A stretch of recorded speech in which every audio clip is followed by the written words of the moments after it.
ఓ తాత నువ్వేం తింటావో జర చెప్పరాదే 60 ఏండ్లు దాటినా అట్ట కట్టున్నావు అవ్వా నీకో 70 ఏండ్లు ఉంటాయానే ఇంకా కూడా కళ్ళద్దాలే లేవేందే గా సీక్రెట్ ఏందో నాకు కూడా చెప్పరా అజ్జరా అబ్బేరో కొడుకో రమేష్ గా నోళ్ళ తాత సెంచరీ కొడుతుండట పెద్ద కేక్ కట్ చేస్తారట నీ అవ్వ 30 ఏళ్ళు కూడా రాలే అప్పుడే డొల్కైనవేమ్రా మా మన్మన్ లగ్గం చూసేదాకా బతికితే బాగుండేరా పానం కుసకుసా ఉంటుంది అని మాట్లాడుకుంటుంటారు అయితే బండికి బిరేకేసి ఆపినట్టు ఏజ్ కూడా ఆపితే ఎట్లుంటది ఓ 10 ఏళ్ళు లావుసు పెరిగితే సూపర్లే సినిమా కథ చెప్తలేము ఏఐ టెక్నాలజీ తోటి పక్క పెంచొచ్చురాట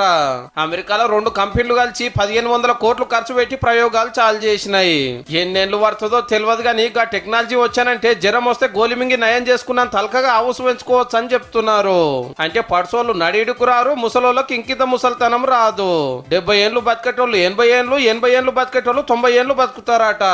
అదెట్లా అంటే చెట్టు ఏళ్ళ బలంతో బతికితే మనిషి పెయిలుండే కణాలతోటి బతుకుతాడు అగో గవ్విటి మీద నజరేసిండ్రు ఎండిన చెట్టు మళ్ళా ఇగురు పెట్టినట్టు పెయిల ముసలైన కణాలకు తాకత్ తెప్పిస్తారట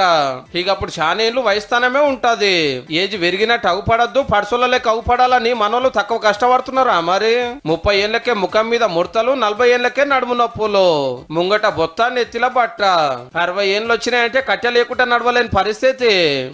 కోట్ల ఆస్తులున్నా హౌస్ పెంచుకునే మందు లేకపాయే ఈ ప్రయోగం సక్సెస్ అయినంటే ఎంత ఖర్చు అయినా మంచిదే ఎక్కువ రోజులు బతకాలని కాయిష్ వాడుతోళ్లకు ఏ అమృతం లెక్కనే అవుతుండొచ్చు పో